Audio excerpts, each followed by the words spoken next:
What's going on, everybody? It's your boy Adam. It's another episode of Chaos to Come Back. It is the day I'm recording this is August 15th. And this week, I feel like this week was more chaos, less comeback. Good things are happening, so it's not a wash. I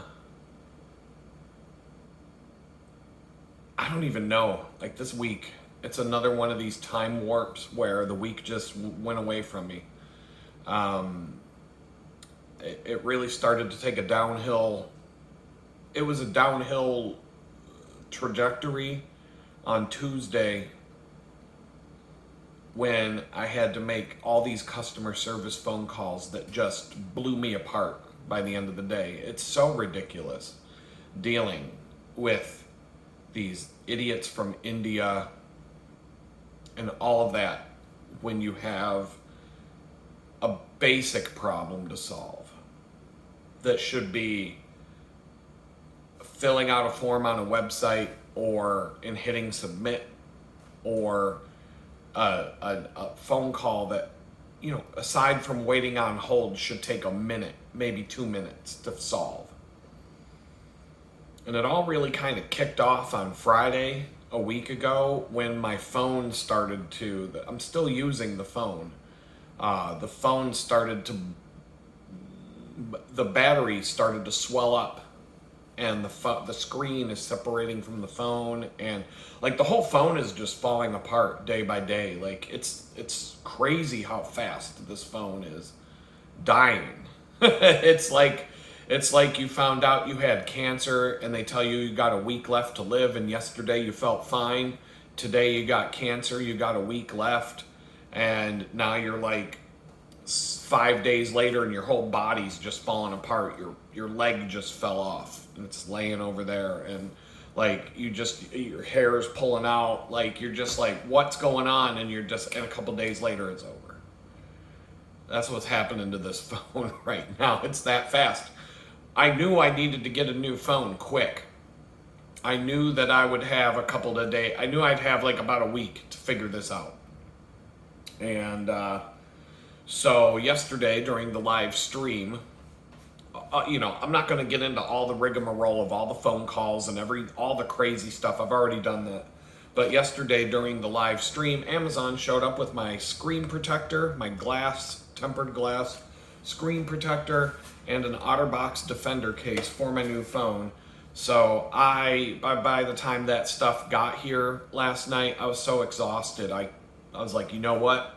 I'm not touching this. This is something anything, if something goes wrong and there's an air bubble or a piece of dust inside that cover, I'm not gonna be happy. So it's like, you know what? Let's just save it for tomorrow. And this whole week, the reason why I've shot a few videos this week more than last week is just because when it helps, it's just like, you know what? Let me just sit down and talk to you guys and just kind of share what's going on, the positive and the negative. The positive is I may have a decent sized check coming in the mail, but like everything else, it can't be simple, it can't be straightforward, it can't be solved with a phone call. It has to be a long, drawn-out process of stress and irritation. Money will be worth it if it gets into my hands, but I'm going to have a stressful, all next week, and basically from now till the end of August is going to be nothing but stress around that. And it's just all of it. I got to go to the bakery tomorrow, but I can't, as of right now, the second, I can't trust either one of my bicycles to just hop on and go. One is none, two is one, and I don't got one. Now, I could take my silver bike and probably put it in the work stand for 15 minutes and be good to go. Put some air in the tires and I'd be fine. So it doesn't need a lot of work. Just some basic maintenance, a quick tune-up, and I just need to check the back wheel, and I'm going to replace the quick release skewer with a different quick release skewer. I think the one that I'm replacing it with is better than the one that's on it. So I think that I'm just going to swap them. And that way I shouldn't have an issue like I had with the back wheel. But I'm not sure.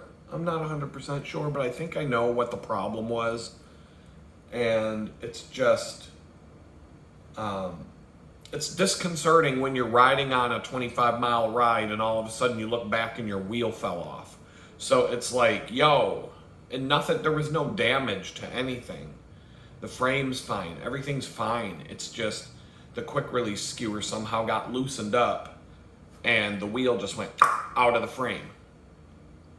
But it was at an intersection where it was just when I stepped on the pedal to give it that first push, it happened at the right time to not cause me any issues. But you best believe that for the rest of the ride, I still had to go another 12 miles or so, and that was disconcerting. I'm constantly paranoid. I'm looking back, what's going on? I'm just freaking out a little bit because it shouldn't have happened. And, but, I've racked my brain and I think I know how it could have happened. And, things do happen. I mean, there's just no, when you watch bike racing, you see all kinds of mechanical issues that you're like, how did that happen? You know what I mean? Like you see it. So I don't know. Last week I decided to start blocking out a calendar to follow. And I said that never works for me. Last week it worked okay. I did follow my calendar to I would say 75-80%. This week, not even close to half. I've pretty much just deleted everything on the calendar and just kind of went where the wind blew me. And that's a problem. That's the biggest problem I'm having right now. I basically go wherever the wind tosses me, or where the boat goes where the waves are tossing me. I don't get to go the direction I need to go. It's just, it's a boat with no motor or no sail, and it's just being blown around and tossed around by the ocean, and I don't have any control where it goes. And that's how it feels a lot of times. And today is no exception. This entire week, my phone having a problem on Friday turned into a whole week of crazy. And it wasn't just the phone, it was the phone, and then I bought a new phone, but I was pretty much flat broke. But I figured I didn't need any money to get from now until I get paid, and I was about to get paid. I ended up getting paid on Monday, so I wasn't worried about that. I don't like having nothing in the bank. That really, that drives me crazy, but it's the way life is right now. So, everybody's one paycheck away from bankruptcy these days. So, I'm just part of the club. It's a big club, and I'm also a member.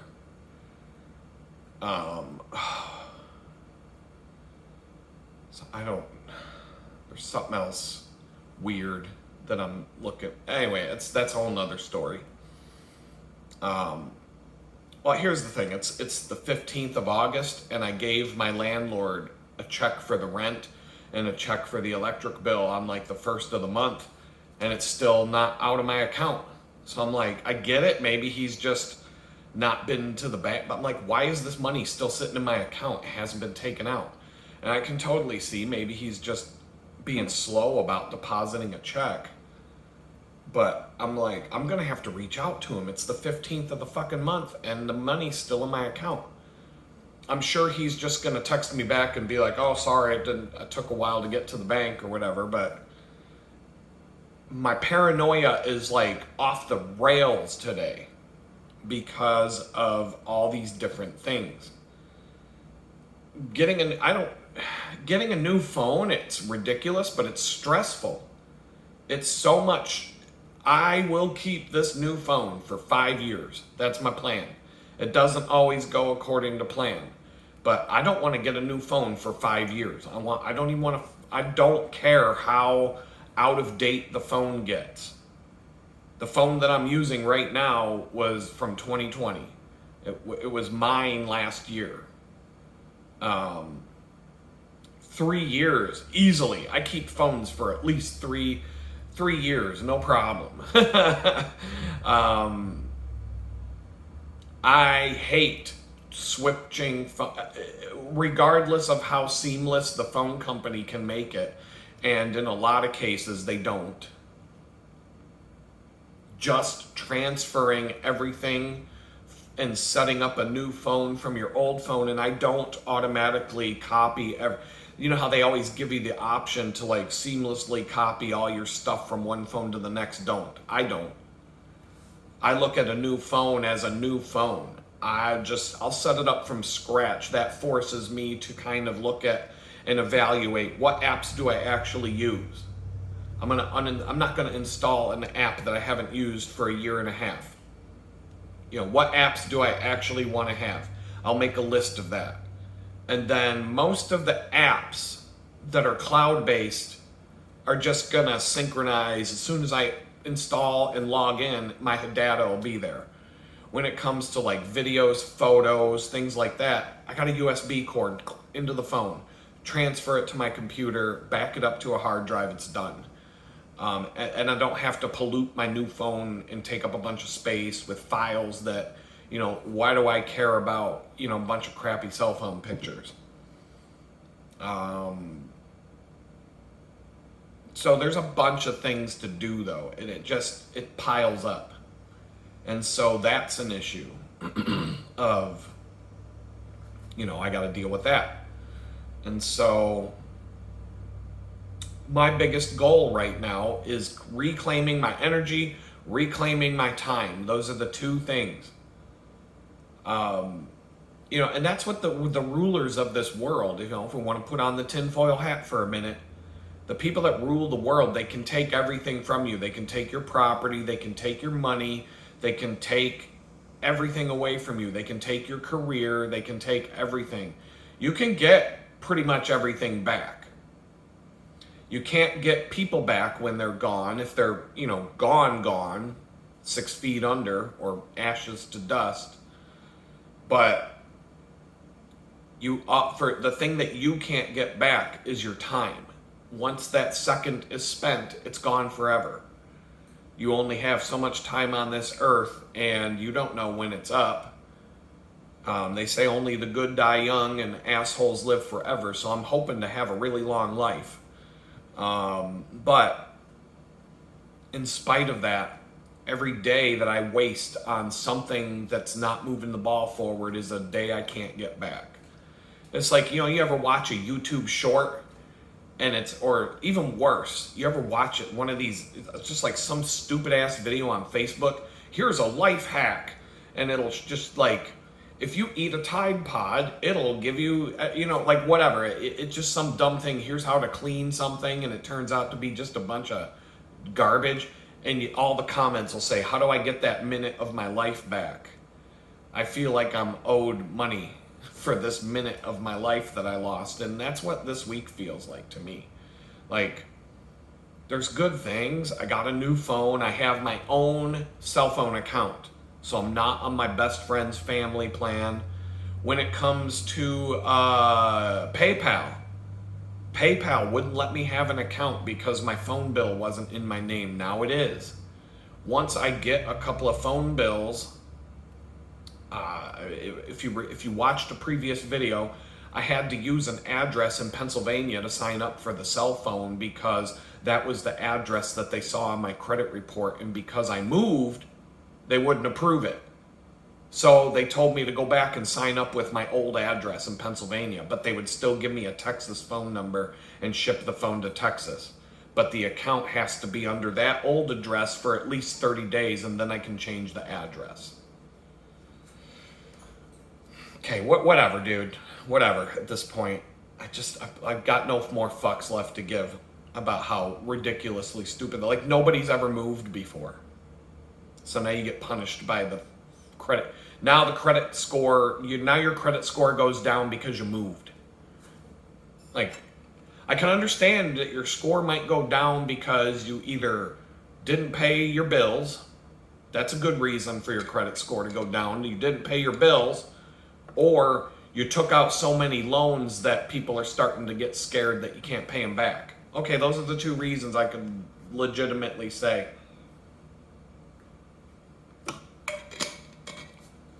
But if there's so many other reasons why your credit score will go down. Like if you have a bill that goes into collections, your score goes down, obviously. But did you know that if you pay that bill off, your score will go down even more? Because your score will go down because you paid a debt. So they tell you that if something goes into collections, not to pay it. Because if you pay it, your score goes down even more than it was. Your score will go down more if you pay your debt than if you don't pay your debt. Like, now your score goes down because you moved. Your score, I mean, it's a joke. It's a scam. If you haven't figured that out by now, I don't know what the fuck. But there's all kinds of scammy reasons why your credit score will go down that don't make any sense. But when you understand that the whole thing is a scam, then it makes total sense. You just have to look at it in the context of what it is. It's like when Disney keeps putting out movies that are complete losers, box office bombs. Everybody hates them. If you're looking at it in terms of Disney is a business that has to make a profit, then yeah, it doesn't make any sense at all. But when you look at it as Disney is a giant company that makes money no matter what they do, so it doesn't really matter, and Disney is a propaganda arm of a communist regime, just like Joseph Stalin had the Department of Propaganda in the Soviet Union to brainwash the public into believing whatever he wanted them to believe. When you look at it, that's what Disney is in our society. They are just another part of the propaganda arm of the government. Then yeah, it totally makes sense that they put out Snow Yellow and it bombs at the box office and nobody wants to watch it because they're just trying to shove a bunch of woke bullshit down your throat. They're putting out a movie I saw where Jesus is going to be played by a black woman. Come on, man. Well, that's gonna do great. That's gonna shatter the box office records of all time. Let's get a black woman to play Jesus. Like, yeah, everybody's gonna be. The Catholics are gonna love it. They're gonna be flocking to the theaters for that one. Yeah. Okay. But they don't, if you look at it from the perspective of they're not doing this to make money, they don't give a fuck how much money they make. The goal is to fill you with a bunch of woke bullshit propaganda to make it so that if you have an inkling that maybe you want to cut off your penis and run around in a dress and tell everybody that you're a girl, it's okay.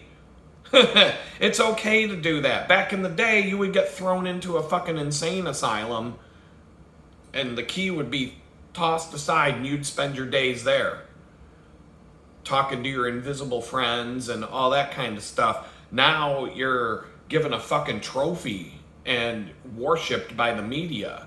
And if anybody makes fun of you for it, like, yeah, like nobody would want to make fun of you for that. Then the person that made fun of you is a bigot. Okay, whatever, dude. That's what they're doing. They're just trying to completely destroy society. And so when you look at that from that perspective, that's what you see. And it makes sense. When you look at it when you look at something for what it is, then it makes sense. When you look at it for what you think it's supposed to be, and their actions don't line up with that, then no, it doesn't make any sense. we're talking about the phone companies, and I talked about how, I'm just going off the cuff, I got no notes today. You're talking about how Verizon, AT&T, and T-Mobile are all crap. They're all garbage. So it's like, I got a bowl of dog shit, a bowl of cat turds, and a bowl of bird droppings, and I'm supposed to figure out which one smells the best, but they all smell like shit. So what do you do? What do you do? I picked one. Just pick one, whatever, fuck it, Verizon this time. I've been a customer of all of them. They all suck. I can tell you from the horse's mouth, they all suck balls. The market is primed if a company wants to come out and give you good service, and when you call customer service and you press 1 for English and you don't hear, hello, thank you for calling AT&T, right? You hear someone actually saying, hello, thank you for calling Starlink. How may I help you today? Wow, you speak English. This is great. If somebody comes up with that, the market is prime. Everybody wants it. Who doesn't want that? How many Verizon customers would love to be able to call customer service and hear someone speak English? 100% of you? 100%? It's not 99, it's 100% of Verizon customers would say, yes, I want to speak to someone who I can understand. How could it not be 100%? But I talk about how, you can't call it a monopoly if there's 3 companies competing with each other, but there was something I thought of that goes along with that. Why do all the banks act the same? Why do the big phone companies they're all basically the same? Why when you get into these big corporations where they pretend that there's competition, it doesn't really seem like there is, because none of them care about your business and none of them give a fuck about their customers. They are what I call too big to care. And so let's look at something like BlackRock. We've got this company called BlackRock. Unfortunately, full disclosure, I worked for them at one point. I did work for them. Not a lot, but back in the mid-2000s, I did presentations for their fucking conferences and stuff like that. And, eye candy graphics to put up on a video screen while people are walking into a conference with animated shit and pictures and stuff. I feel dirty. I'm just going to leave it at that. But I've worked for banks. I've worked for major banks. I've worked for major corporations. Horrible companies. I can't say a nice thing about any of them. There's one that I can, but that's not this video. But you got this company, BlackRock, and these investment firms. Okay, BlackRock owns, the way that they operate is they basically buy an ownership stake in almost every corporation there is. So when you look at the major banks, BlackRock might own 5% of all of the top 10 banks in America. BlackRock might own 5% of the stock in every single one of those banks, the top 10 banks. So that 5% stake gives them ownership because they may be the biggest shareholder in that corporation.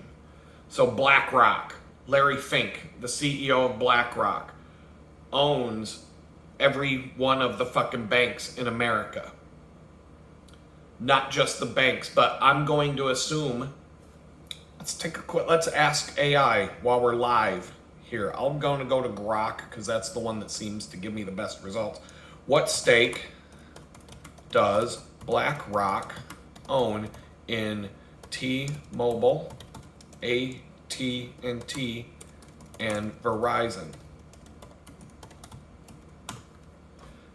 Let's see. Let's see if it may just say, sorry, something went wrong. Well, how about that? Holy shit. Exactly what I was just telling you. BlackRock owns approximately 5.4% of T-Mobile's shares, representing 65.53 million shares as of June 30th, 2025. Number 2, BlackRock holds about 7.77% of AT&T's shares, equating to 555.91 million shares as of March 31st, 2025. And number 3, BlackRock has an ownership stake of 7.9%, corresponding to 331.02 million shares of Verizon as of February 3rd, 2023. So BlackRock, okay, so hold on. Is BlackRock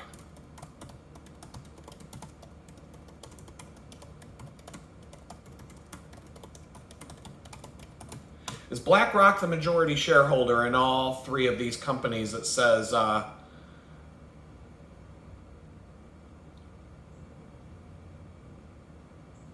okay, well, it says no. BlackRock is not the majority shareholder. A majority shareholder typically holds more than 50% of a company's shares based on the available data, blah, blah, blah. The stakes are significant, but far from a majority. Other institutional investors, such as Vanguard, or in T-Mobile's case, Deutsche Telekom, with 51.7% ownership, hold larger or controlling interests. Always verify with the latest SEC filings or whatever. Okay, so, but it is significant. Who?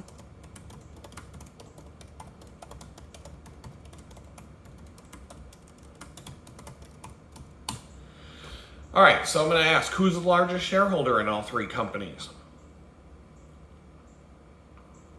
Deutsche Telekom owns 56.6% of T-Mobile.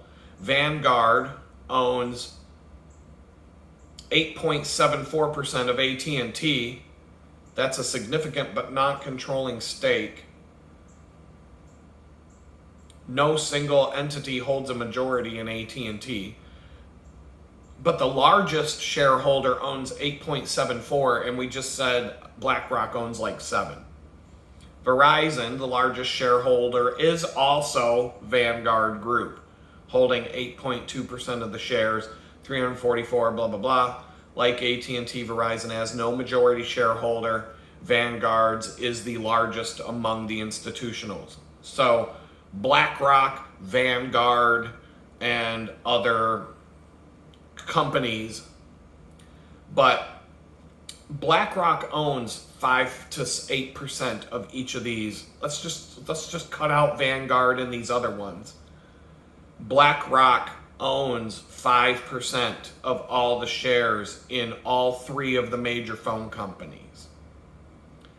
And we can see that Vanguard, how much?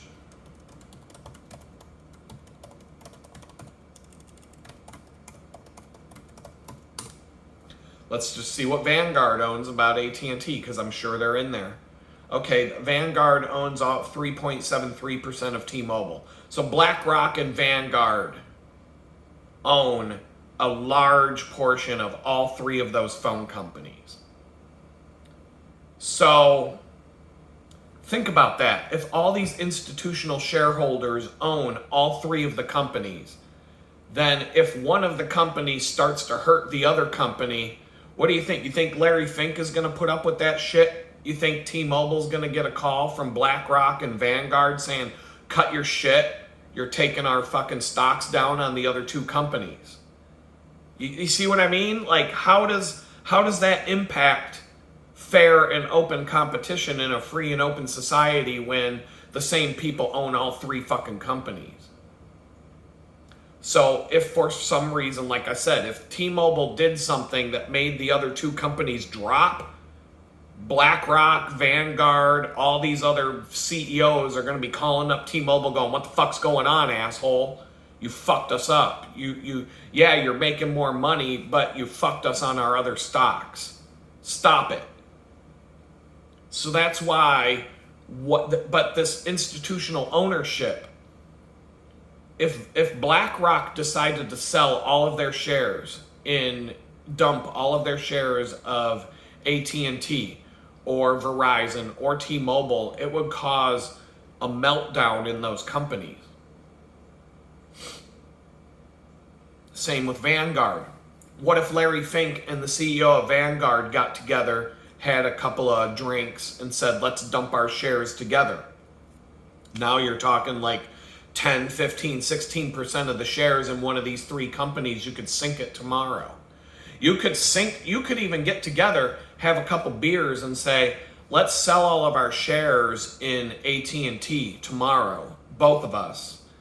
And then when the stock price drops, we'll buy them all back. But we'll buy twice as much and we'll own even more of it. Like, they can do that shit. What do you think? How do you think Nancy Pelosi got rich? How do you think all these people in Congress get rich? This is how they fucking play. And so, yeah, we have these laws that say we can't have monopolies anymore, but look at this. The same people own it. And the Vanguard Group and BlackRock, they own everything. All the banks, all the big corporations.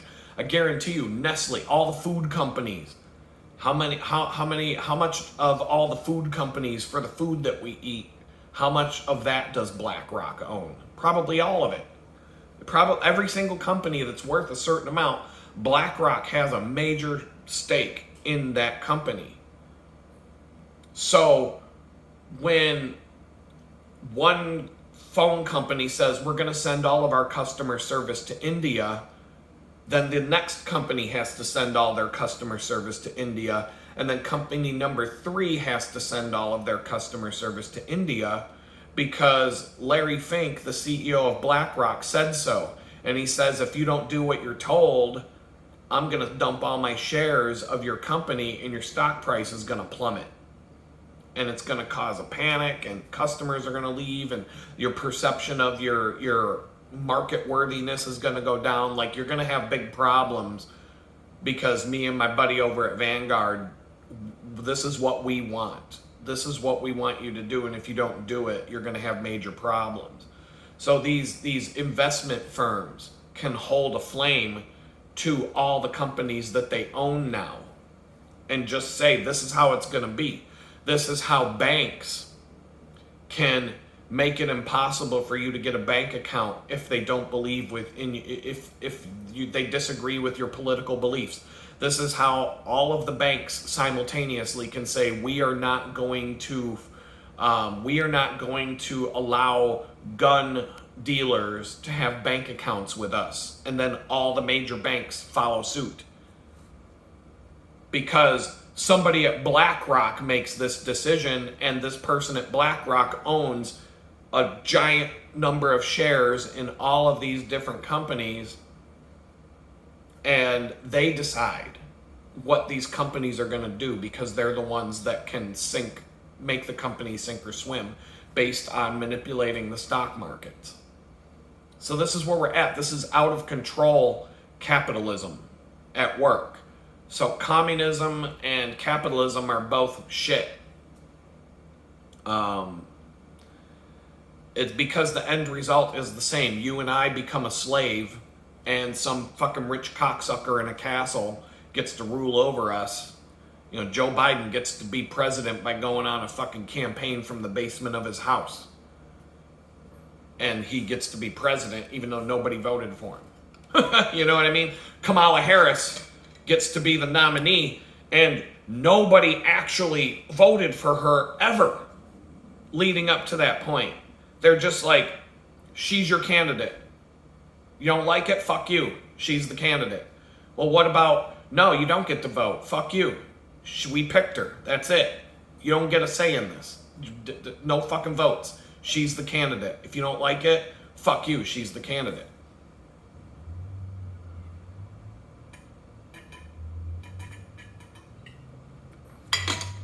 Well, yeah, I mean, you hate Donald Trump, so you're going to have to vote for that dingbat. Like, this is what they're doing to you. Like, you got no fucking say. I personally will never vote again. My mother told me that once, a long time ago. She was like, Adam, I'll never vote again. And I thought, a lot of people give me shit about that.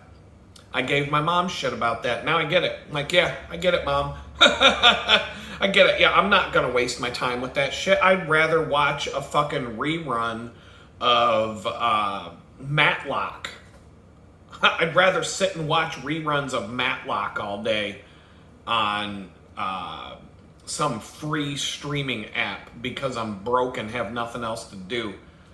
I'd rather sit and watch Matlock at a fucking waiting room at the doctor's office all day waiting for a fucking appointment that I was on time for, yet I still gotta sit there for 8 hours waiting for my appointment.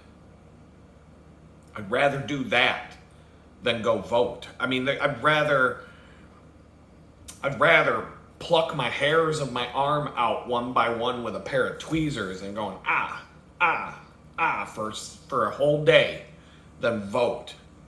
Like, I can think of a million things that would be a better use of my time than voting. I'll never vote again. Never. I don't give a fuck what any of you think.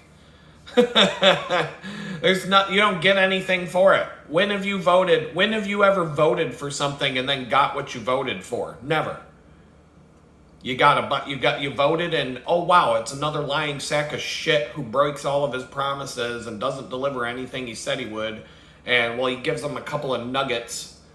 He gives the people that voted for him a couple of little nuggets that don't really matter, but he won't fix anything that'll actually help us.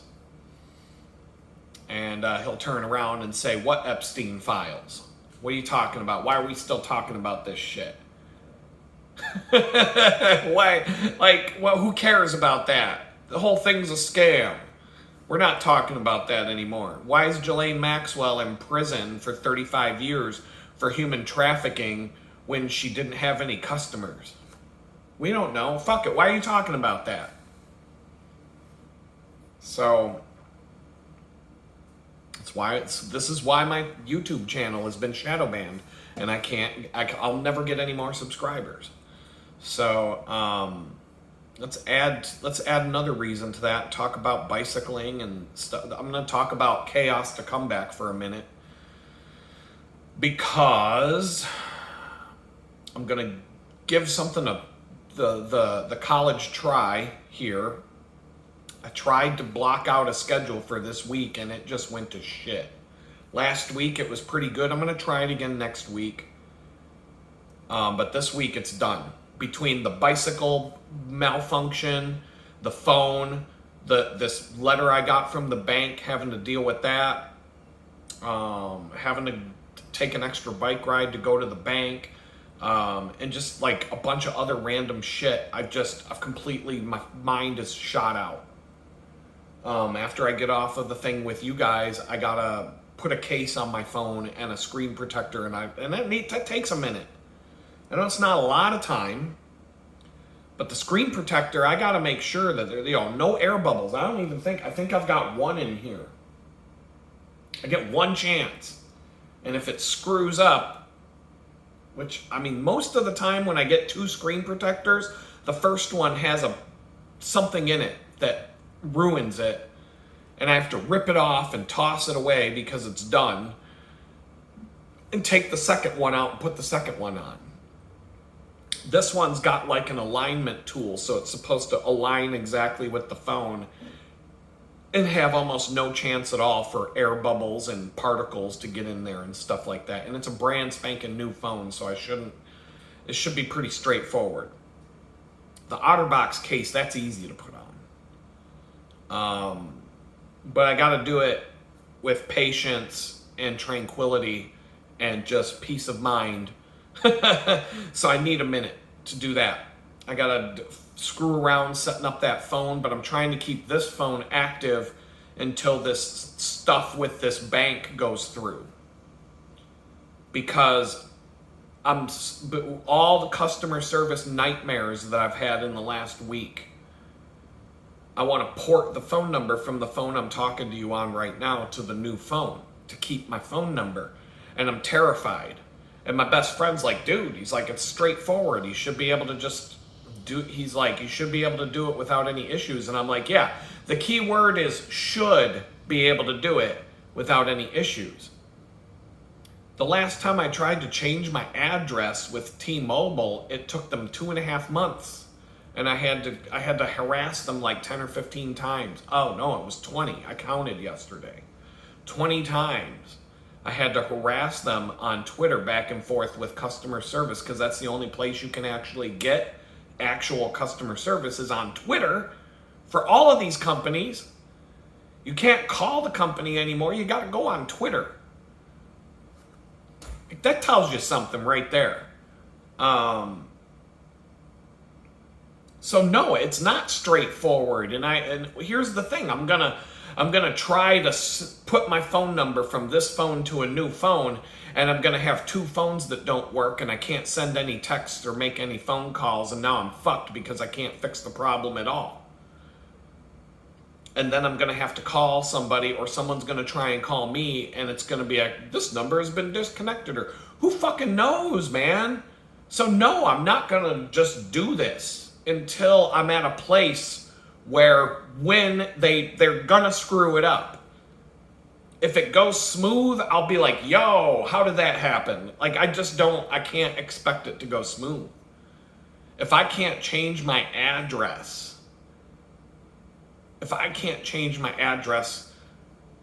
on a website without going through a hassle for 2 straight months, then do you trust them to switch your phone number from one phone to another?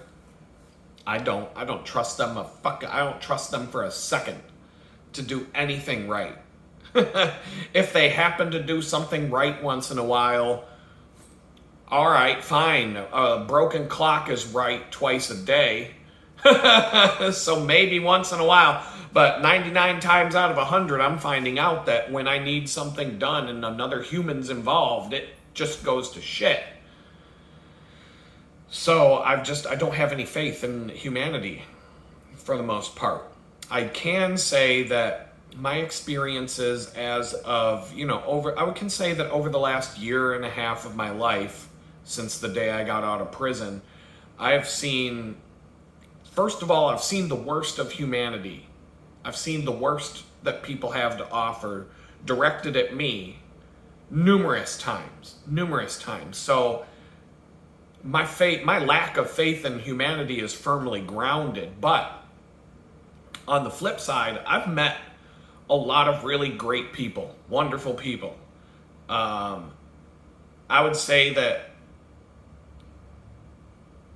I'm going to say that the probation officers that I've dealt with were pretty good. The one in Buffalo, the one in Pittsburgh, the one down here in Houston, I haven't had beef with any of them. I feel like, there's some things they basically let me twist in the wind and be homeless for 5 months when I didn't have to be. I do have some issues with that. So do a lot of people. But maybe God did all of this for a reason, to kind of show me some things, put me in the right. Maybe God just wanted me to be at the right place at the right time to meet the right people that I needed to meet, and the only way that would happen was for me to go through what I went through. And so I try to keep that in mind. And maybe the reason I'm going through the hassles that I'm going through right now with various things was because it needed to happen that way for a better purpose. I don't know. I'm just trying to keep all that in mind. When I go to the bakery now, there's a lot of times where I'm at that bakery and I feel like God put me here for a reason. Good people. I'm surrounded at that bakery by good people. Surrounded. Honestly, there's nobody there that I dislike as a human being. I think they're all great people. I have a very negative attitude about women in general, if you haven't noticed. But I'm surrounded by girls and women who are all good. They would all be a good catch, is what I'm saying. I can tell that that it's a good soul. You know when you're talking to somebody if they're a good soul or a bad soul. A gold digger hoe or a good woman that would be a good match for somebody. And treat their significant other the way their significant other deserves to be treated. You know what I'm saying? I can see that in people I work with. And like, I needed to see that. I need to see things to like, I need proof that I'm wrong about humanity. That's what it is. I need to see proof that I'm wrong about people. You know, on this channel, I've had people who tell me they're Democrats and they're cool. You know, I would have a beer with you. We would be all right. We could get along. Like, because I have a major beef with the Democrats. And, you know, obviously, if you've watched this channel for a while, you know, I'm not a fan. But we could talk about how much I can't stand the Republicans right now all day long. I'm not. I was about to, but I'm not. That's a different video.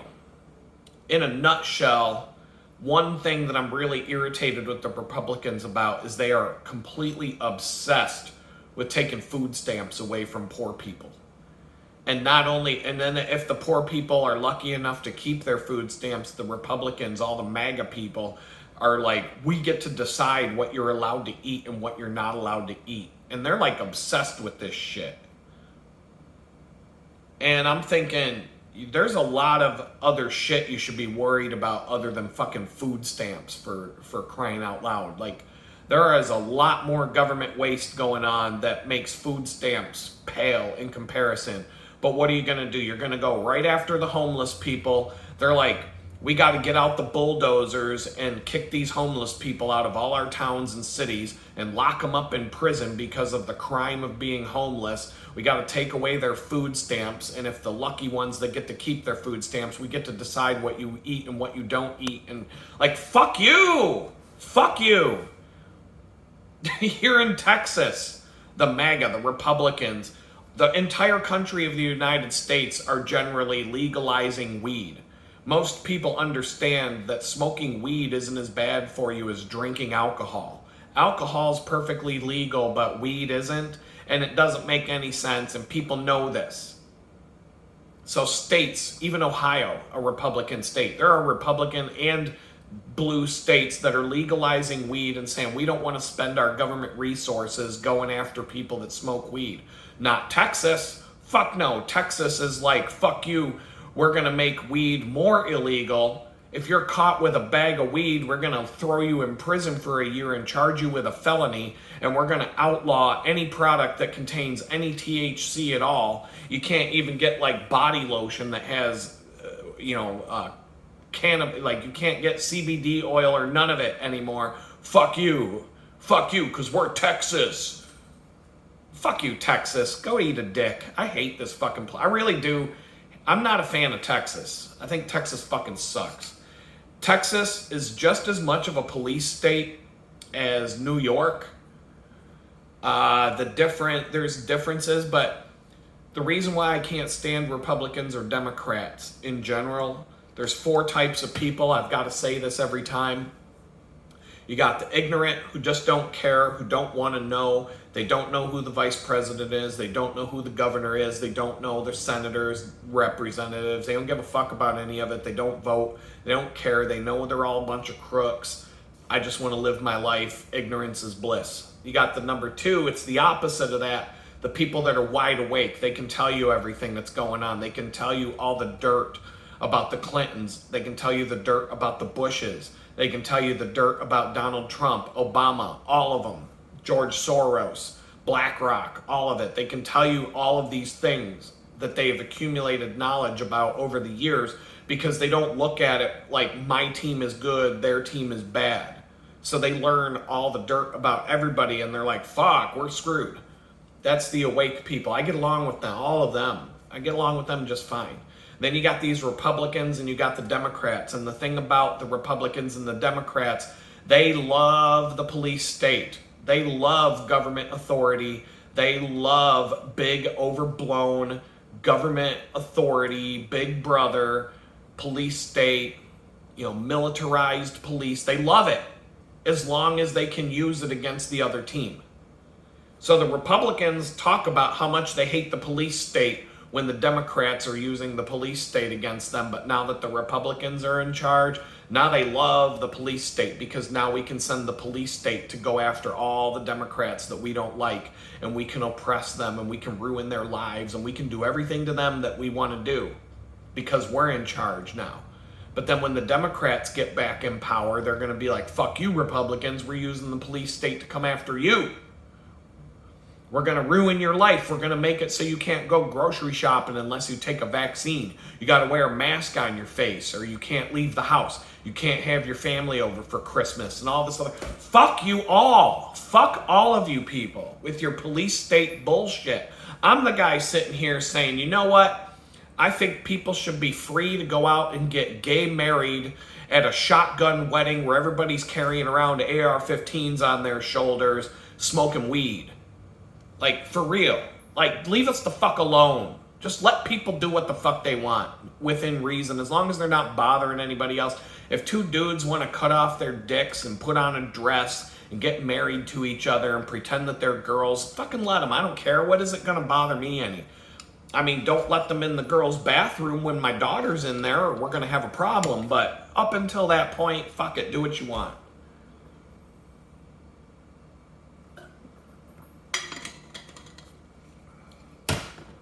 I mean, that's where we're at.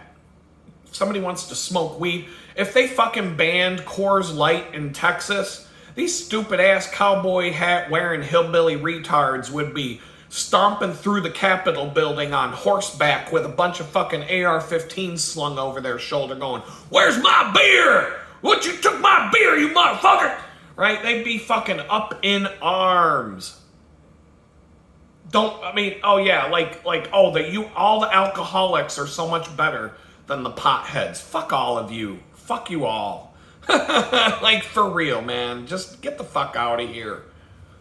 So, I'm not in a big hurry to move away from Texas, because I would have to go through a major, major hassle to do so.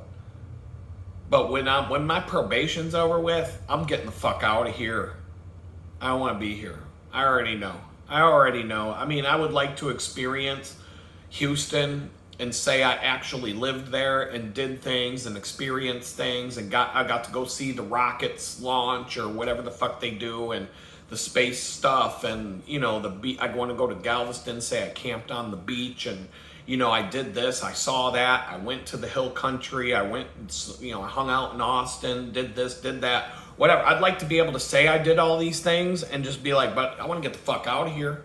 I definitely don't want to live here. I'm still convinced that now every state in America has a problem of some kind. But in my travels, my extensive travels, at least east of the Mississippi, my favorite states are Tennessee and West Virginia, and sometimes Florida, but I don't want to live in Florida. But Tennessee and West Virginia, and Tennessee has to be away from the cities. No Memphis, no Nashville. But out in the country, yeah, I could definitely hang in Tennessee.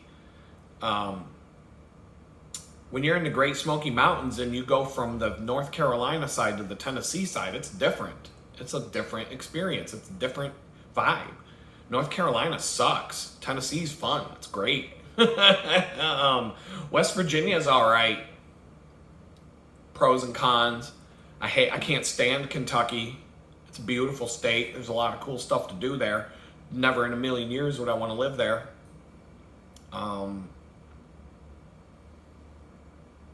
I've been around. And Pennsylvania's not that bad if you don't live in the cities. Things are probably different now, but I don't know. New York, fuck no. I'd never live in New York State again. Never want to live there. I'm feeling that way about Texas. I just feel like Texas is just another big, stupid police state where everybody who lives here thinks they're the best people, and they're not. They're not. It's just a bunch of fucking assholes that are all full of themselves. It's the same in New York. Everybody in New York thinks that they're the best shit because they grew up in New York. You're not. But that's what you're led to believe your whole life. Like people, I don't know people from South Carolina that are like, I'm from South Carolina, bitch. I'm better than you. I've met tons of people from New York and Texas that are like, I'm from New York, so I'm better than you. I'm from Texas, bitch. I'm better. I'm the best. I'm from Texas. Like, those two states, other people agree with me on this. The most arrogant people in terms of I'm better than you because of where I grew up are New York and Texas. I don't see that from California people. California people are more laid back. Everybody I meet from California is laid back. More laid back than you would expect for all the retarded shit going on over there, but they are. I mean, you got weird ass Democrats and screaming, Nazi feminist girls, all, and things like that going on, but you see that everywhere. I see that. Well, honestly, I see more people wearing fucking masks here in Texas than I saw in New York wearing masks. And I'm talking about New York City and all of New York State. I see more people wearing masks in Texas. Oh, MAGA loving red Republican paradise, Texas. Y'all are wearing more masks on your fucking retarded ass faces than the people in the bluest of blue states, New York, in 2025. Explain that one to me, you fucking cowboy hat retards. Like, seriously. Oh yeah, we're MAGA. We're MAGA. MAGA. MAGA. Fuck you. Nobody can even understand what the hell you're saying. Take your fucking mask off. Oh, man. So, that's enough ranting about... That's enough of a rant about how much Texas sucks. I don't know. I mean, never say never. This place might grow on me somehow. I didn't like Pennsylvania when I first moved there. I thought it sucked. It took a while, but then all of a sudden I was like, Pennsylvania is my home. I love it here. It took time. I was young. My priorities, things changed. I discovered things about Pennsylvania that I really liked. And my mindset changed over a period of time, and now I still think Pennsylvania is the best. Out of the 3 states I've lived in my life, I think PA is the best of the 3. There's problems there. To say that there's no problems in Pennsylvania, get out of here. That government's just as corrupt as the rest. So, but I just feel like there was something about that place that was better, and just the vibe in general. I don't know. There was something, I can't explain it I can't explain it quickly. I may have to put some thought into that as to why. But okay, I mean, I can tell you one thing: gun laws. Everybody associates Texas with having the most friendly gun laws, and everybody's carrying a gun, and it's the gun country, it's the gun-toting state of Texas. Texas's gun laws suck balls compared to Pennsylvania. Texas's gun laws are way more strict than Pennsylvania's gun laws. Pennsylvania is a fucking free-for-all with guns. You don't need a permit to carry. In Texas, you don't now. But not too long ago, you could go to prison for openly carrying a firearm, even if you had a permit to carry. In Pennsylvania, you can carry without a permit as long as everybody can see it. You only need a permit to conceal carry. And they have to give you the permit to conceal carry. It's not one of those states where they might give you a permit when you apply. If you go to the sheriff's office, they have to give it to you. They can do a background check on you, but they have to give you the permit unless you are a convicted felon like me or somebody, who's not allowed to have one. The gun ownership in Pennsylvania, I believe, is higher than Texas in terms of a percentage of the population. It's something like 12% of everybody in the state owns a gun and carries. 12% of the people in Pennsylvania have a carry concealed permit. Which means that they're packing. That means in a room of 100 people, you got 12 people packing. And believe me, they do. I know, because I used to be one of them, and we all know each other, and I used to work at jobs where you're not allowed to have a gun, and I'd be like, there's 1, 2, 3, 4, 5 guns in the office right now, and I know who has them, and I know who... I worked in an office building once in downtown Pittsburgh. Oh, this was this guy's luckiest day of his life. There was a guy in this building. Now, we kept our front door locked in our office to the elevator lobby. And it wasn't a very secure building. There was no, turnstile thing where you had to show a card or flash an ID or swipe a thing to make it open.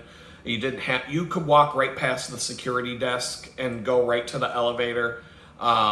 They wouldn't blink an eye at you, even if they, if you're a regular and they see you coming in and out of the building all the time, that's one thing. But when I went to my job interview there, I just walked right to the elevator. I never talked to the security guard or nothing. I just went to the elevator, went up to the office, knocked on the door, boom, knocked on the door. So a guy went into the building carrying a hatchet, a fucking axe, like he's a lumberjack. Took an elevator to the top of the building. And then he went down one floor at a time, jiggling the handles of the doors to the different offices until he got to a floor where the door would open. And then he went into the office with a hatchet and was chasing people around with a fucking hatchet, and they had to call the police, and the police had to come, and they probably tasered him, but he was basically holding people hostage with a fucking hatchet in his hand.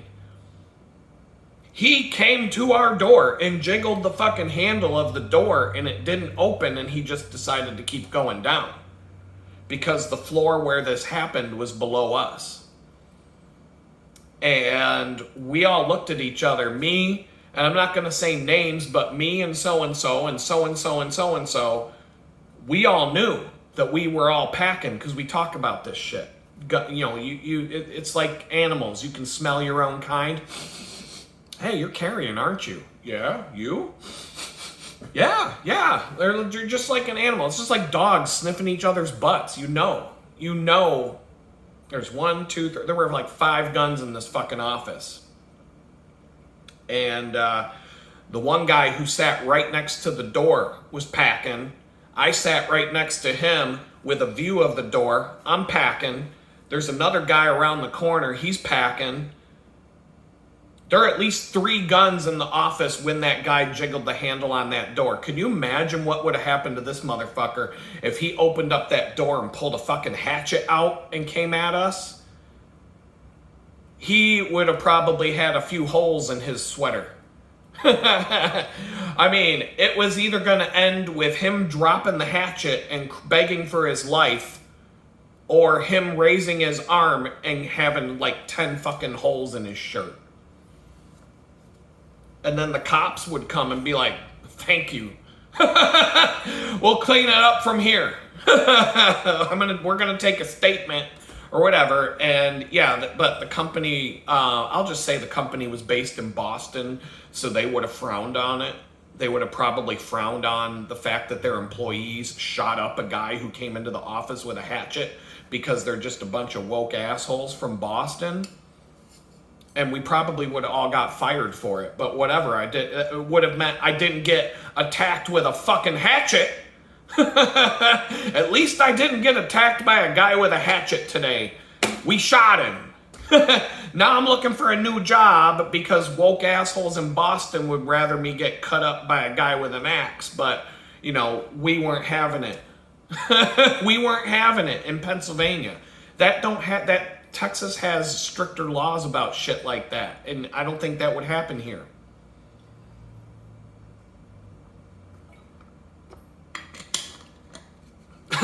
I know one of the reasons why GameStop wouldn't hire me.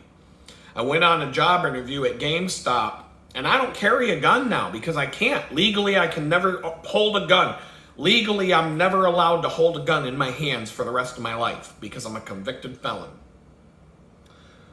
That hurts to say that. I went to GameStop for a job interview, and the first thing they asked was like, how do you feel about armed robbery? And I'm like, wow, that was quick. Like, they're not beating around the bush on this one.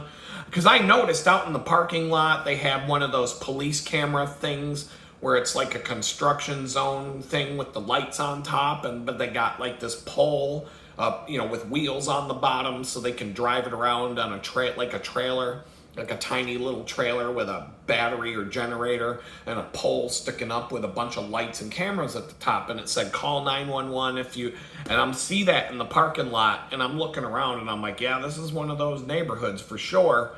Because when you ride your bike there, you're like, oh yeah, everybody's got bars on their windows of their homes, so we know what that means. I thought I passed MLK Park on the way to the GameStop. I mean, Chris Rock told you exactly what to do. When you see MLK Boulevard, you run, you get the fuck out of there. Martin Luther King was an advocate of peace and brotherhood and everybody all getting along. But when you're in MLK Park, you get the fuck out of there. You don't hang out. You don't stop and enjoy nature. You get the fuck out of there. So this is what this neighborhood was like, and now there's this police camera out in the parking lot, and I'm noticing it, and I'm like, yeah, okay. And then I go to the job interview, and the first thing that they ask me is, how do you feel about armed robbery? And I'm like, well, I'm like, well, as long as I'm not the one, if I was the one robbing, and I don't know how I answered it, but they said, what would you do?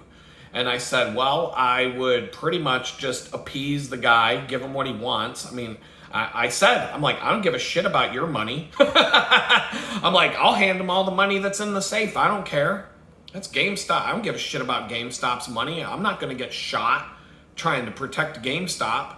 And they're like, that's the right answer. Of course, that's the right answer. But I slipped in and I said, but,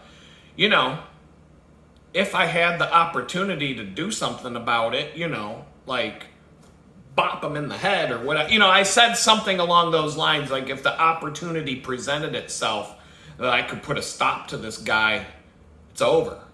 And they didn't like that answer, and I didn't get a call back because they don't want somebody who will fight back. Now, if you had asked me that question before I was arrested by the FBI, the answer would have been, I'll shoot him. If somebody comes into the store with a gun and holds everybody up at gunpoint, what are you going to do? I'm going to be like, I'm just going to wait until he gives me an opportunity to pull my gun out and shoot him. Done. That's fucking easy. But that's what I would do back then. And that's holy fuck, that guy with the hatchet. He has no idea. That guy with the hatchet to this day has no idea how lucky he was that the door to our office was locked. Because if that door wasn't locked, he might not be with the living anymore. I'm not kidding. He would have been full of holes. He wouldn't have made it. As soon as that hatchet came out of the fucking bag or whatever the fuck he was carrying it in, game over, dude. Game over. Like, I'm telling you, everybody in that, there 3 to 5 people in that place would have just, this is the day I've been waiting for my whole life. Like, it would have been like that.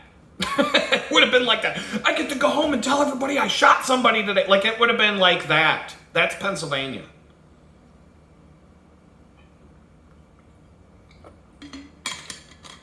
You see lots of people carrying guns in PA. Openly, on their hip. Nobody gives a fuck. Pittsburgh. Even in the liberal cities. Philadelphia has different rules to an extent. But if you have a permit to carry, even Philadelphia got no problem. I think there's different rules about openly carrying in the city of Philadelphia, whether you have a permit or not, but I'm not 100% sure about that. And I'm pretty sure that if you don't have a permit to carry, you're not allowed to openly carry in Philadelphia. But outside of Philadelphia, the whole state is open carry. I don't know, though. I never went to Philadelphia Philadelphia is what I call it. Never went to Philadelphia enough to care, but I was always strapped, always strapped. I usually had a 380 at the minimum, either strapped to my ankle or in a pocket holster. It's the size of a wallet, never leave home without it. Where's your wallet? Well, I got this.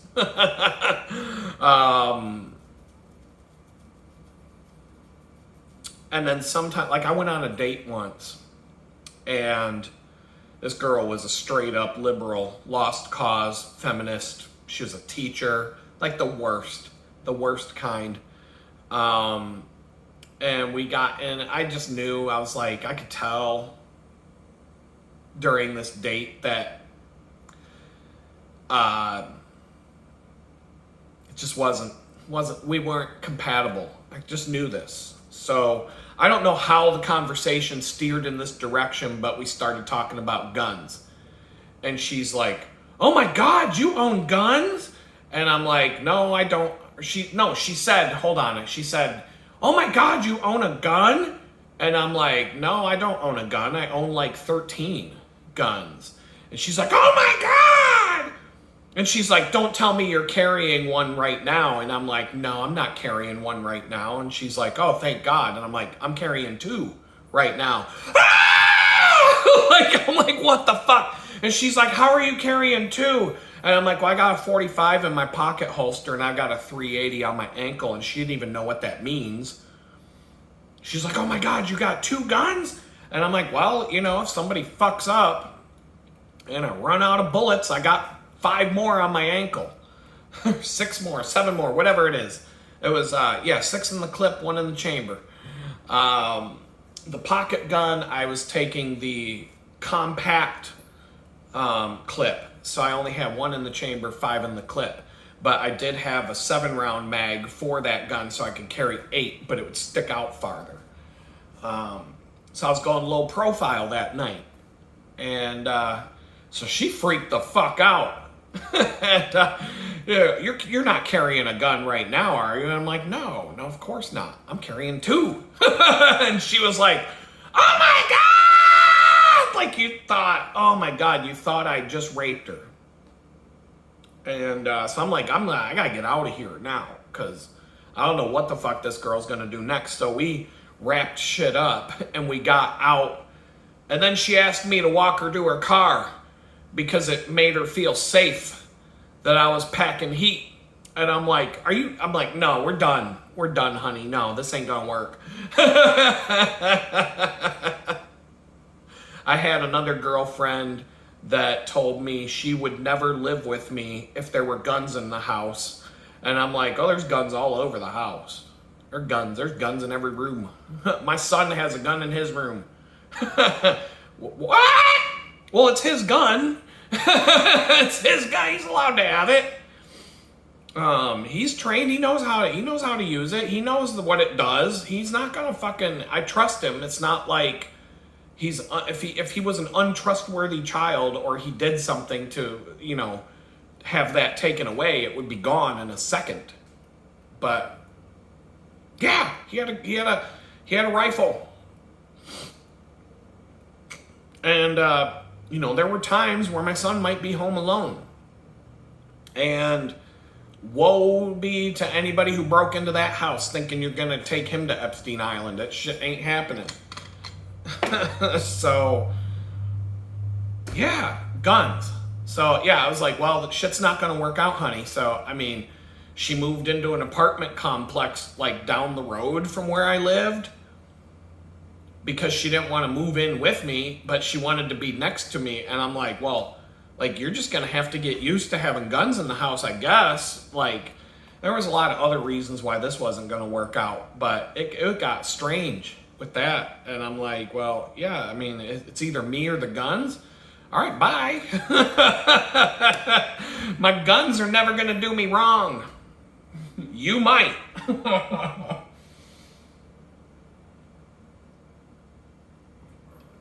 So, but I mean, now you can come live with me. Now we're cool. You can come live with me anytime now because I don't have any guns in the house. So now you're safe. Now you can come, we can strike this whole romance back up and we can get back together now because I don't got no guns.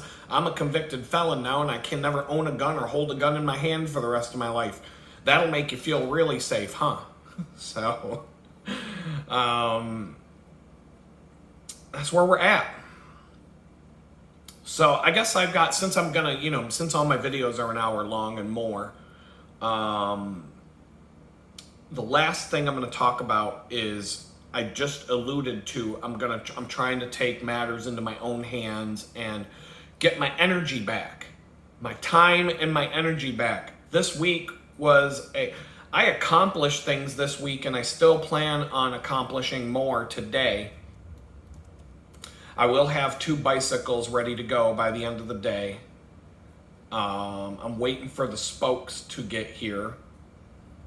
It says they're arriving today. It says they've been shipped, but it don't say out for delivery yet, but it's not even lunchtime yet. So I'm hoping they do come today because otherwise I'm going to have to get out a spare wheel and swap tires and I'm going to have to, it'll take a minute, but I have another wheel so I can do this. If this check comes after I get a car,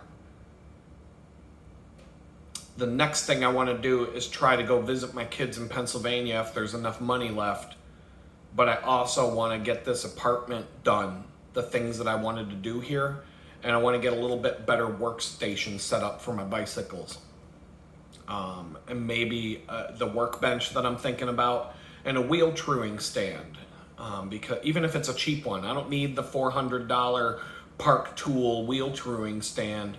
The deluxe Cadillac, bike shop quality wheel truing stand, but they make some cheap ones that are different price points, and I think that would be a good thing to help with, the bike toolkit, being able to do a better job keeping my wheels tidy and my spoke tension and all that stuff even. And just things like that might be something, because wheels are always something that you need to fiddle with. I'm just trying to build up my toolkit so that I can fix any problem that pops up on both of my bicycles. And I'm still missing some tools. There's still things that I can't do to my bicycles because I don't have certain tools that I need to do it. But each time I go through this process, I get a little bit more equipped, and so over time it's going to even out over time.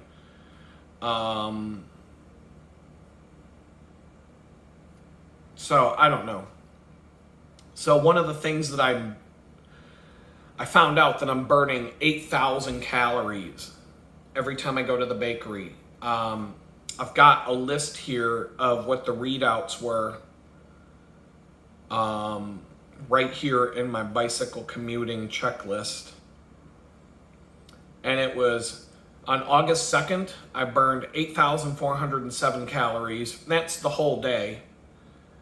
The 2 bike rides plus the bakery plus being at home. On August 4th, it was 8,041. On August 9th, it was 6,388. On August 11th, it was 6,284. So 6,000 to 8,000, and I think August 9th and 11th, I didn't push myself as hard on the bicycle. I really don't. I mean, if I looked at the bicycling data alone, I think that I would see a difference between the first 2 and the last 2. And, there could be some factors at the bakery. Maybe the bakery wasn't as difficult those 2 days as well. I don't know. But it was I do find it ironic that 9th and 11th, that's a Saturday and Monday, it was about 6,000. And on the 2nd and the 4th, also a Saturday and Monday, they were about the same. So I'm burning 6,000 to 8,000 calories, let's say. The longer I do this with my chest strap on me the whole day while I'm at the bakery to pick up what I'm actually doing, the more I'll be able to adjust things. But when I go on my bike ride to the bakery, I have a stainless steel bottle of coffee on my bike and I don't drink it.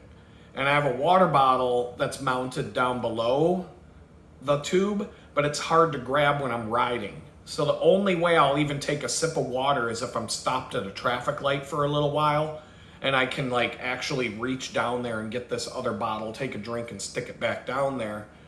But I'm not drinking enough water on the way in, and on the way home, I'm kind of hit or miss with drinking water. I don't follow the formula of taking a sip of water every 10 minutes, every 15 minutes or whatever that you're supposed to do.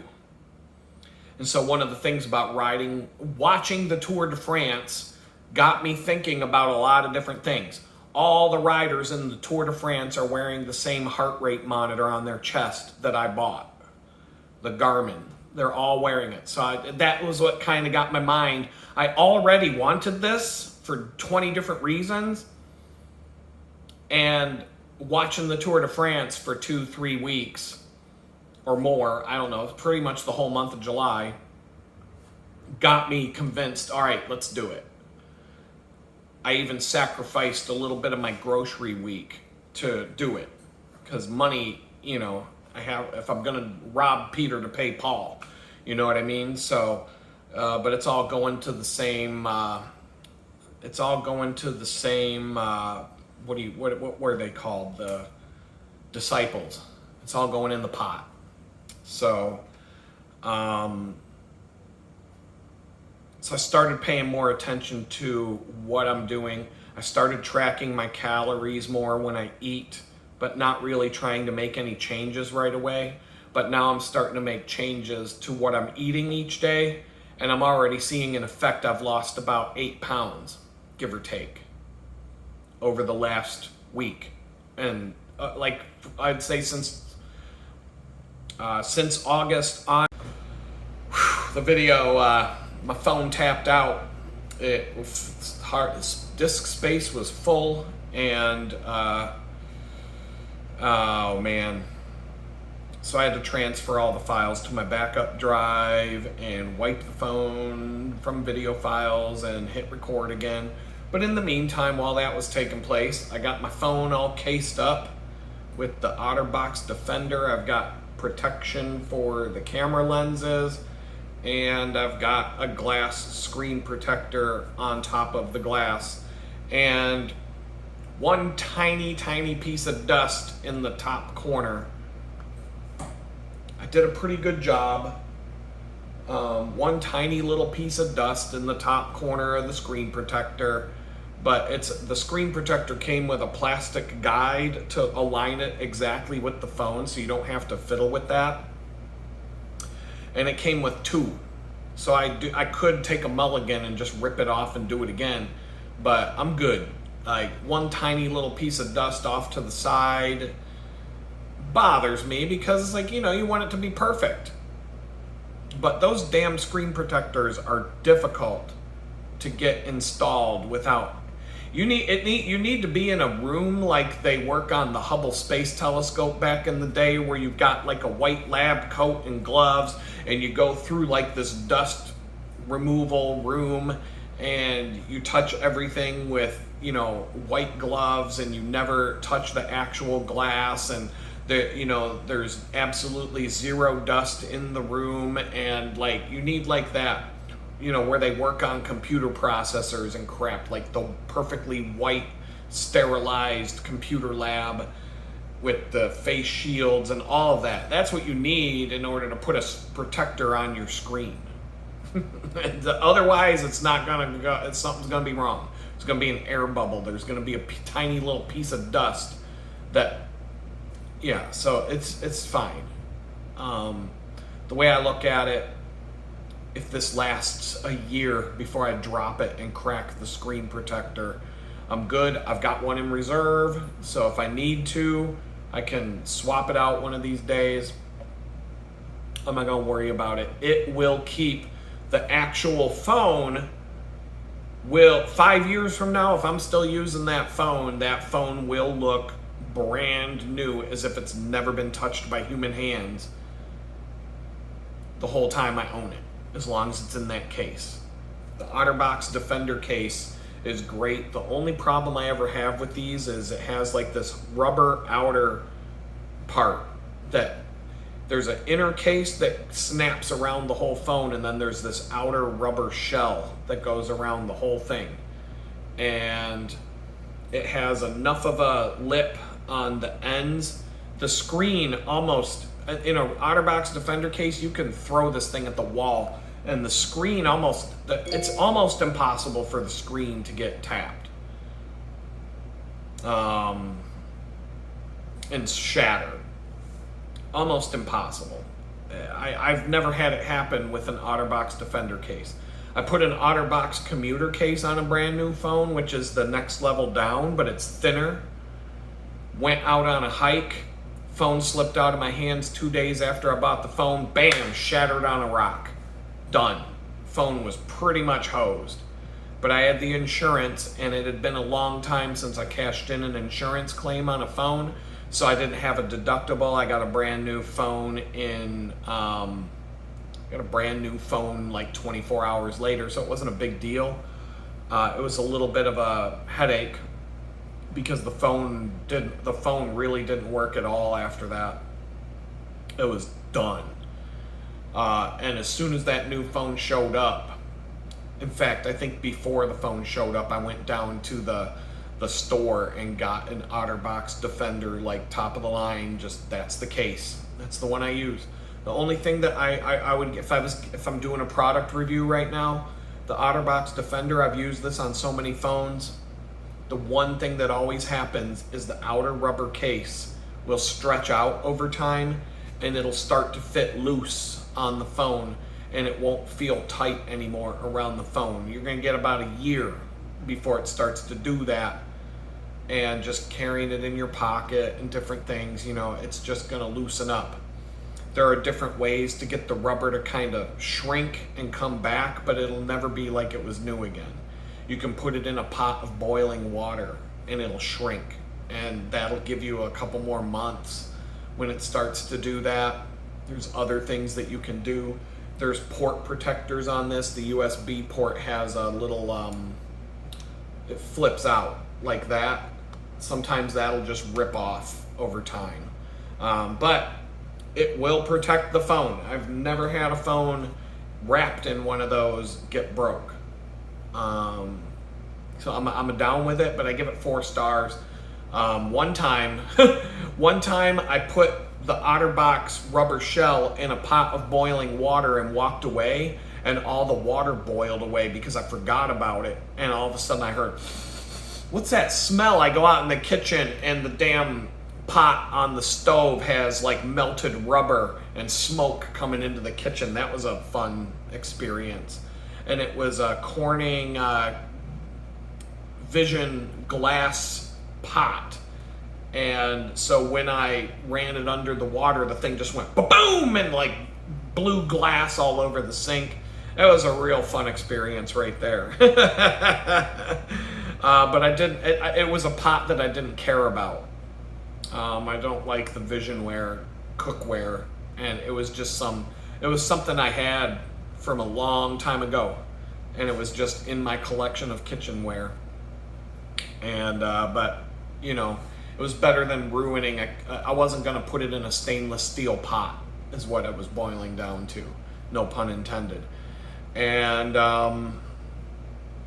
so I was talking before everything cut out because I ran out of space.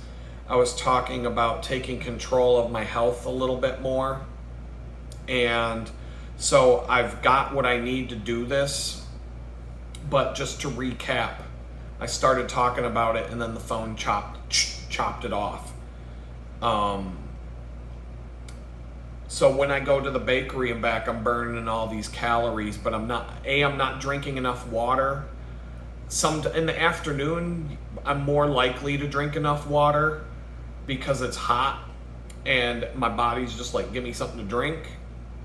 I do stop to get a Gatorade or two if it's really ridiculously hot, but the heat doesn't really bother me Like, I don't mind the heat. It was 102 one day. I was out riding my bike, didn't care. Felt good. I actually go faster when it's hot than when it's cold. So I'm okay with the heat. But you do lose a lot of electrolytes, and you lose a lot of it when you're sweating like crazy when it's 102 in Houston humidity. And so there are days where I'm going so fast, and I go by the convenience store and I'm like, nah, good, just keep going. And I'll make it home and I'll feel fine, but I'll be thirsty when I get home. Just not drinking enough.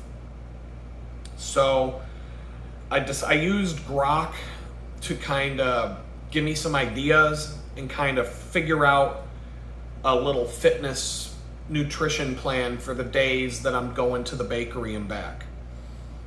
Just to kind of use science to see if I can get my energy better, so that the day after a bike ride in the bakery, I don't feel as worn out as I normally have been lately. So just try something, right?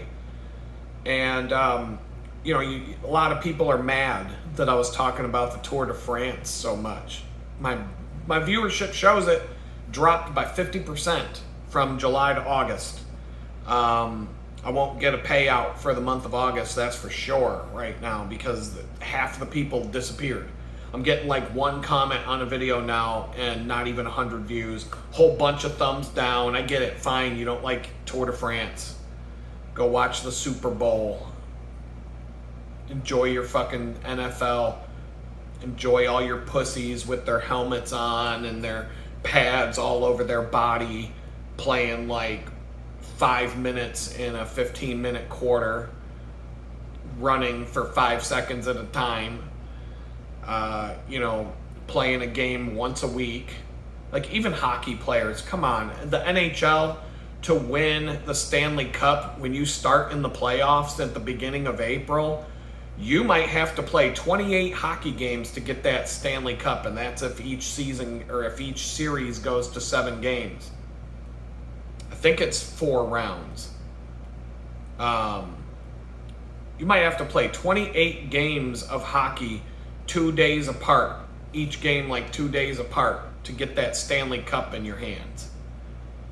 And, each game, the players play maybe 20 minutes out of the 60 overall, rotating in and out of the game, maybe more, maybe less. I have a lot more respect for a hockey player than a football player. Football is like, they don't, like, okay, now the defense comes on the field. The offense sits on a bench. They take like 2-3 minutes between plays. They run for 10 seconds, then they get back together and talk about it for a minute. Then they go and play again for another 5 to 10 seconds. Oh, he threw the ball this time. The Tour de France, they ride bicycles for 2,000 miles over 21 days. What was it? 3 billion people tune in to watch the Tour de France worldwide. About 150 million people watch the Super Bowl. So that's just to keep it in perspective as to which sport is the bigger sport. But whatever. America's the best. So anyway, but the Tour de France, part of the reason I wanted to watch it is because sometimes it kind of inspires me to do better. On my bicycle in particular, but it kind of helped me, it motivated me a little bit here and there to track my nutrition a little better, even though my nutrition was not nutritious, and it still isn't, but it's a little better than it was a few weeks ago. Slowly working towards getting better. Track my fitness a little better than I have been, and I've been tracking it. But I'm tracking it a little better now. And now the next step is like, what can I do to reduce the amount of pain and energy and all of the things that I'm getting beat up by right now? So one of the things I'm not doing is eating right for the bike ride. So starting tomorrow morning, I'm going to wake up So I got 3 things.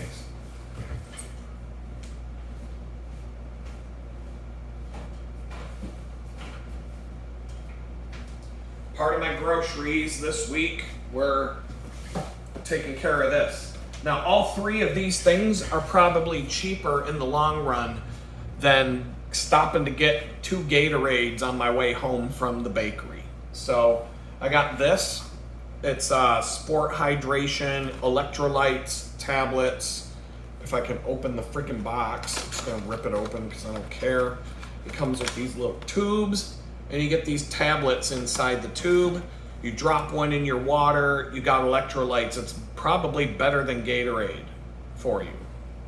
So in the morning, I'm gonna plop one of those into 16 ounces of water. I'll already have it in the fridge so that I wake up, I'll take that 16 ounces, chug it, drink the whole bottle. I'll probably just put it in a 20-ounce water bottle, drink 20 ounces of water when I wake up, a small water bottle. And then I'm gonna have my cold brew as usual, a bottle like this of cold brew, along with creamer, whether it's my homemade creamer or store-bought. And then I'm gonna have a white chocolate macadamia nut Cliff Bar. And the reason I got these is because it's the cheapest thing. I can't eat something for breakfast that I have to spend time cooking, making, preparing in any way. I have about as much time to go open a package and eat a candy bar. So the Cliff Bars aren't that bad. The white chocolate macadamia nut are the cheapest ones. They come in the biggest boxes, and you can stock up on these boxes relatively. You can get good deals on these boxes depending on where you shop. And I used to stock up on those back in the day. My son used to like eating them, and it's better than eating a freaking Snickers bar or something like that. So like if he needed a snack, he'd grab a Cliff Bar. And we used to have like a 3-month supply of these things at the house. They're good. You can put them in a backpack. If it's hot outside, they won't melt. If it's cold outside, they won't turn into a brick. They're pretty decent. So I'm gonna eat one of those with my cold brew coffee in the morning, just to put something in my belly so that there's something in my stomach before I leave, but give it enough time to digest. Then I'm gonna put one of these tablets in my water bottle. So instead of my coffee water bottle being on my bicycle, I'm gonna stick that in my backpack, and I'm gonna put a full-size water bottle on the bike.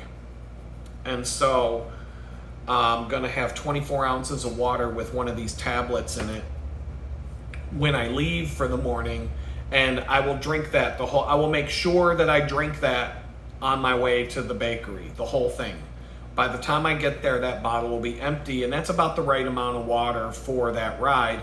I won't have to carry a water bottle under the bike. I'll just leave that bottle cage empty, save that for, a 100-mile ride when I'm taking 3 water bottles or something like that. Then on the way to the bakery, I'm gonna take one of these. Little mini Cliff Bar. And I've already got a little pouch. I have a little pouch that I can put on my backpack strap, so I can put a couple of these in there, these little mini bars, and I can eat a little mini bar on the way to the bakery and wash it down with some of that electrolyte water. And then when I get to the bakery, I'm still gonna go to Chick-fil-A. I'm gonna get my burrito and my hash browns. I'm gonna make that a regular thing so that it's always the same thing. And that'll put some protein in me. That'll give me some carbs and stuff to get through the day. And then I drink a lot of water. We have an unlimited supply of water in bottles that the employees at the bakery, we can drink water when we need to drink water. And I drink a lot when I'm there because I'm thirsty and I'm usually pretty dehydrated. So I try to drink enough water so my pee is clear. It's not like dark. Oh man, if you're dehydrated, man, your pee will be like dark brown. It'll be like, yo, and concentrated. you know. It'll be like the syrup that comes out of the soda machine when there's no water being mixed with the Coca-Cola syrup. You know what I mean? Like, it's nasty. So you got to drink a lot of water, especially when you're doing this kind of stuff when it's hot and humid out. And I just haven't been drinking enough water until I get to the bakery. Then I chug water all day long to make up for the water I didn't drink, but that's not the right way to do it. And so sometime before 2 in the afternoon, it typically is when I do it. I'll have my 1,000-calorie cookie break, and I just, whatever I want, take the biggest, nastiest. Right now, tomorrow it's going to be a chocolate brownie covered in peanut butter and pretzels and caramel. And it's going to be 1,030 calories. And then I'll probably eat a couple bites of some other cookies throughout the day, because it don't matter. If I'm burning 6,000 calories, 8,000 calories, whatever, I can put, anything I put in that mouth is just going to turn into fire to get me home. So it don't matter what I eat there. And I'm going to drink my cold brew coffee to go with it. So I'm getting my caffeine rush, my sugar high. I'm going to get a lot of salt from that. The pretzels are, there's a lot of salt too. And so I'm going to get all kinds of just garbage from that. But your body will convert garbage into fuel. No problem. Just like the Back to the Future car, when he comes back from the year 2020 back to 1986, and he's throwing a bunch of trash in the thing, and he's like, because we don't use gasoline anymore, we just use trash. You can do that to your body when you're riding your bike like this. And then on the way home, I'm going to throw 2 of these tablets in my stainless steel coffee bottle and fill it up with cold water. Shake it up, let it dissolve. And then I'm going to make sure that I drink that entire bottle on the way home. But it'll stay nice and cold, and I'll take the empty water bottle, throw it in my backpack. I won't even put water in it because, I just don't want to carry the weight. And then I'll eat another one of these mini Cliff Bars on the way home. And then when I get home, I'm going to make sure that I have at least a 48-ounce thing of water in the fridge, at least 1 bottle, like a straight up one of those orange juice bottles like you see behind me. There will be one of those filled, cold, ice cold, waiting for me when I walk in the door. I can go right to the fridge, chug, and just have it as much as I want, water. And then I usually just kind of chill for an hour or so when I get home from that bike ride. And then when it comes to like putting something together to eat, it's typically just whatever's convenient and quick. I don't cook. I'm not gonna. Last Saturday though, I did throw veggies, and I had shredded rotisserie chicken with vegetables. And calorie wise, it was, let's see, MyFitnessPal. Let me just go back to food. I can just go right to the day. Let's see, what day was it that I did that? It would have been August 2nd? It would have been August 9th. Dinner. 1,100. So one of the cookies at the bakery is 1,030 calories just for this brownie that I'm going to eat. But if I did the rotisserie chicken, about 10 ounces, that's more than half a pound. It's closing in on almost a pound of chicken.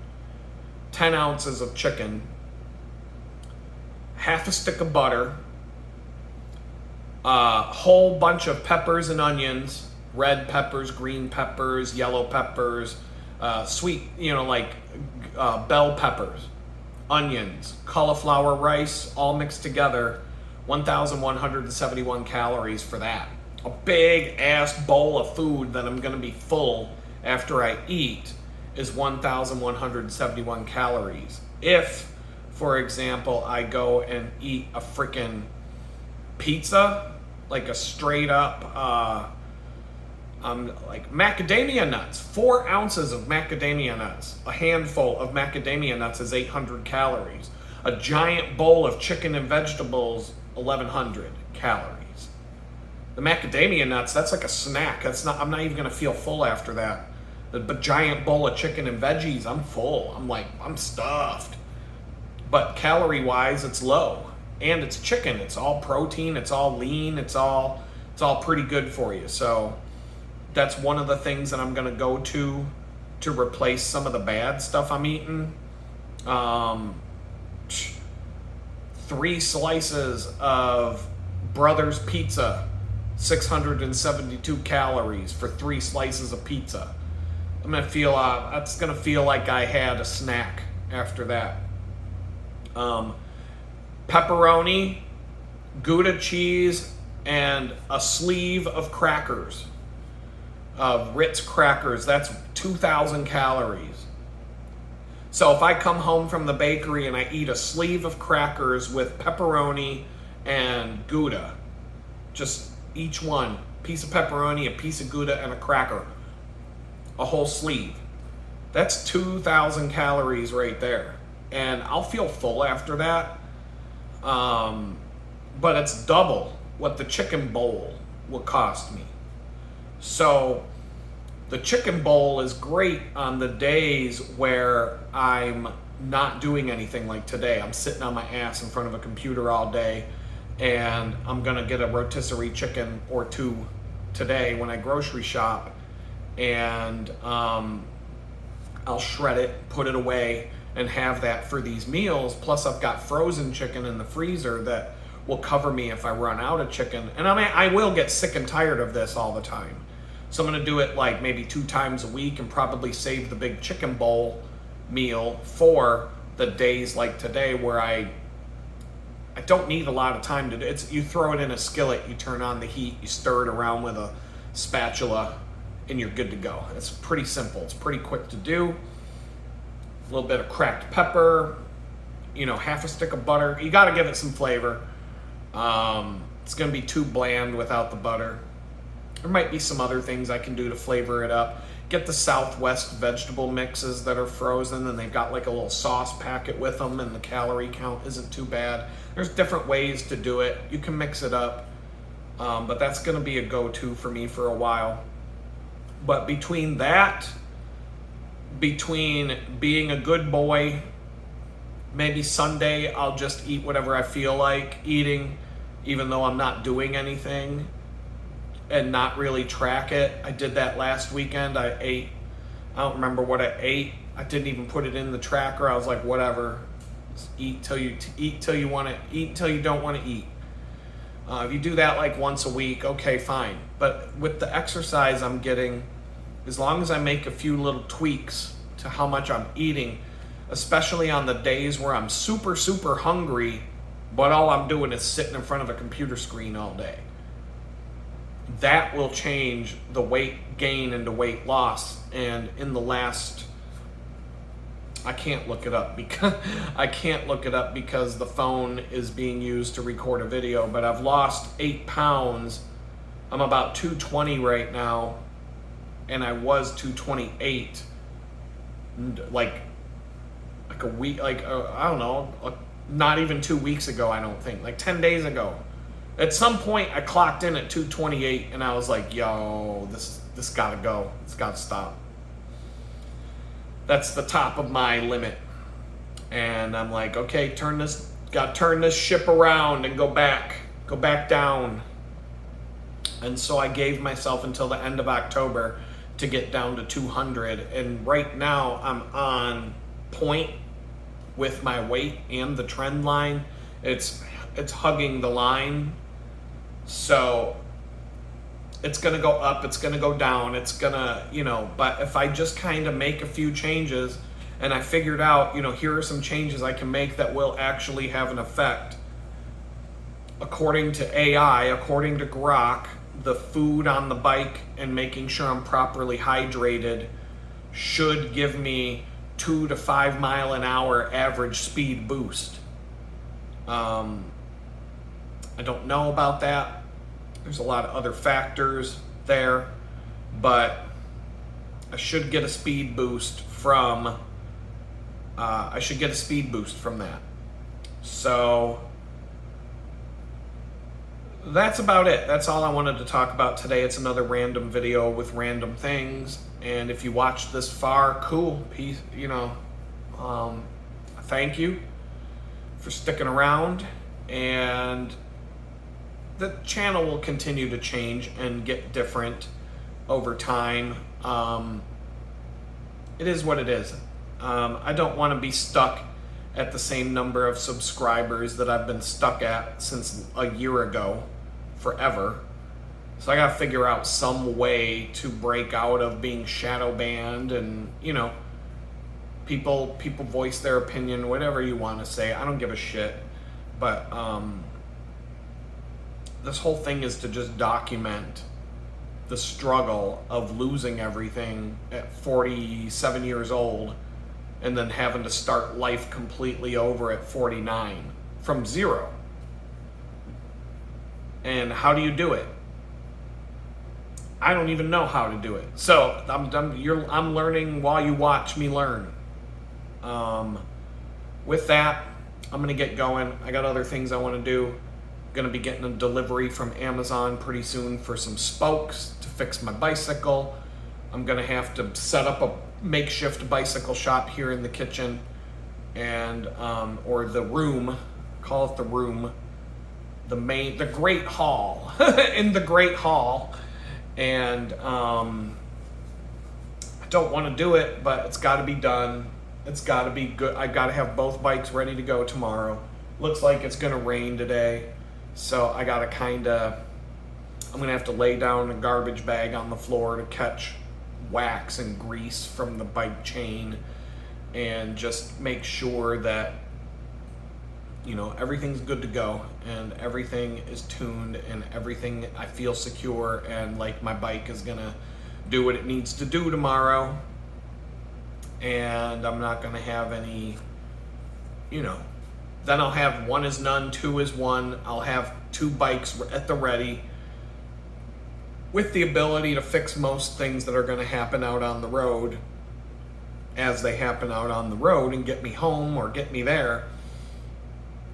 But if I come home and there's a problem that needs more work, I can grab the other bike and put it off. But tomorrow I would like to ride the Silver Bullet and just have a different ride, because I like having variety, and so that's what I'm gonna shoot for today, and hopefully get it all done.